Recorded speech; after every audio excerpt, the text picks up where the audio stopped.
YouTube, welcome to the Eugene Torto YouTube channel. If you aren't subscribed, go right down there, hit the subscription button, hit the notification bell, hit thumbs up, hit thumbs down, leave comments.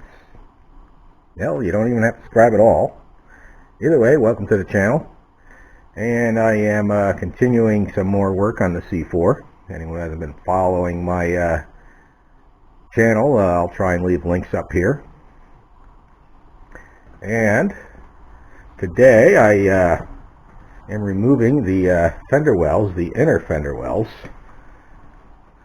from the Corvette. Here's this one. I got the one off on the driver's side, and washed it off, and it's drying. I don't know if you can see that or not. Let's see. I get a better look. There we go. And washed it off, and it's drying. And the reason I'm doing it is because underneath here there's a bunch of corrosion. Now I already did this side, so you ain't gonna really see anything over here, but there's a lot of light corrosion on the frame rails and brackets and stuff, so I cleaned that all off and hit it with some rust neutralizer, and then I took some 3M undercoating and coated it, and with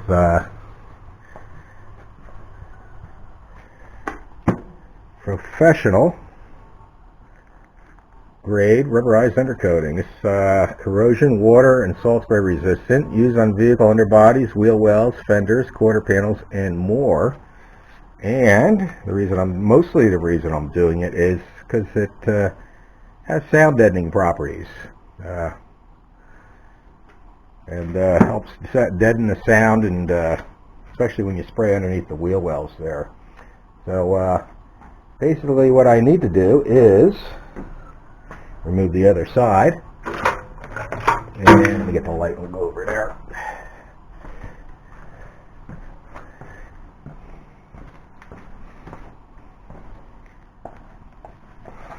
And it's pretty simple to take off. Once you get the your wheel off, you just basically, let me see if I can get this light on here where we can see real good. Remove that 10 millimeter. Hopefully you can see that. That 10 millimeter and that 10 millimeter. And then you have a bunch of these little torque screws going around here. These here. Let me see, there's 1, 2, 3, 4, 5 on that side.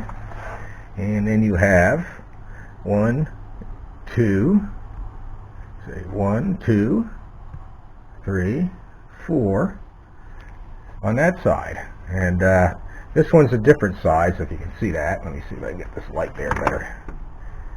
You can tell that's a bigger one. And the reason that's a bigger one is because there's a bracket under there that goes to the frame.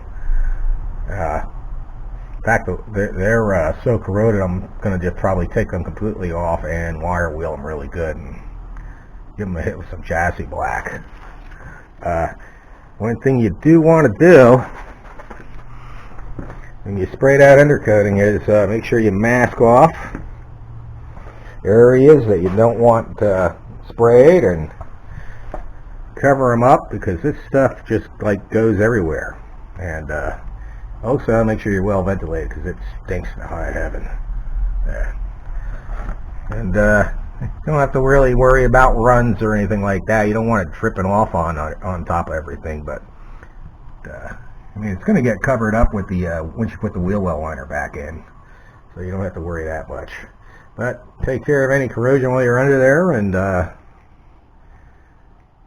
hit it with this stuff. I just put 2 coats. That's what's recommended. I did use this stuff in the transmission tunnel when I had the transmission out. And I have to say, it did make a noticeable difference in the sound quality. I'll try and leave a link up there to all my transmission videos. And it did make a difference in the sound quality. So I'll get to working on the other side, I guess.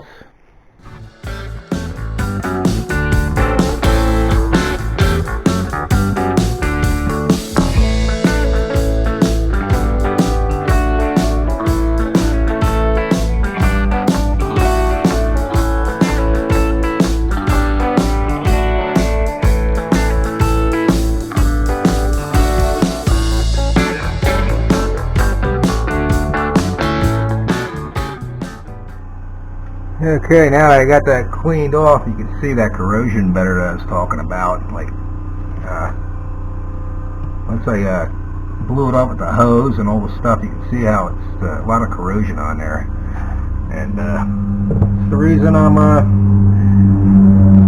under here. It's the corrosion and the soundproofing.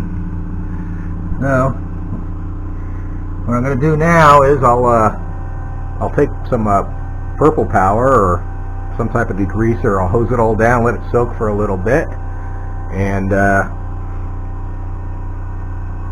after it soaks for a little bit, I'll take some brake clean and clean all that off with brake clean, and brake clean will clean that off, and dry real quick. That's the reason I'm going to use the brake clean. Okay, it's a couple of days later, and I finally had a chance to get back out here, and you can see it's all coated under here, and you can see now that it's dry. I don't know if you can see that or not. It's kind of light right there, so I'll probably hit that again. I found two other problems. I took these brackets off, these brackets right here. Let me see if I can get this light better. Trying to get the light better. These two brackets, I took them off and I wire wheeled them and hit them with the rest encapsulator paint. And of course, when I took these off, I don't know if you can see it or not. There's a see if I get a better view here. This bolt right there, the shiny bolt that I have there now. Original bolt that came out snapped. It was so corroded. I don't know if you can see those other bolts how corroded. They're real tiny and corroded, and of course they snapped. I did use rust penetration and stuff. I probably could have let it soak a couple of days and then it came out, but I wanted to get the job done. So I just ended up snapping them, drilling a new hole, and putting a new bolt in. I need to put Loctite on that bolt though. And I'm not happy with the finish on these anyway, so I'll take them back off. I also found another problem was my side marker light. Let's see if I can show you there. Hopefully you can see that. There's well, I'll show you out here. Basically, there was a side marker light right there. This bulb, the one wire is just hanging. I didn't even notice that side marker was out. Must have just happened recently, or maybe while I was working under there, who knows. But all they have are these type of connectors. I never like these kind of connectors. Even when they're done properly, in my opinion, they don't work great. So I'll go ahead and remove these crimp connectors, solder them up in heat shrink tubing, do it correctly. I'll use the marine grade heat sink tubing because it's obviously going to be exposed to a lot of elements back there, even with the wheel well liner in. So I'll go ahead and get that done, and then put the liners back in and finish that up. Okay. Alright, I got this side back in. Just got to put the wheel back on, maybe do a little cleaning up. When I put it back in, I did started all the screws first. I put these three in first to hold it in place. They're 10 millimeters. And then I went and put that one there. That is, let me get a better light here. This one here is a T30. That's the only torque head that's different. It's this one. This one connects to that bracket that I had off earlier. And the rest use a T15, or the smaller ones. I get them all started and then tighten them down. Now's a good time to replace those little blind nuts, those little snap-on clip blind nuts. You can pick up an assortment of them at usually any of the auto parts stores will have them. So that's about it. Just got to do the put the one on the other side on and put the wheels back on, and that's it for the wheel wells. I hope everybody appreciated this video or enjoyed it or whatever, and go down there, subscribe, hit the notification bells, look through my other videos if you like. Thanks for watching. I hope everyone has a good day, and God bless.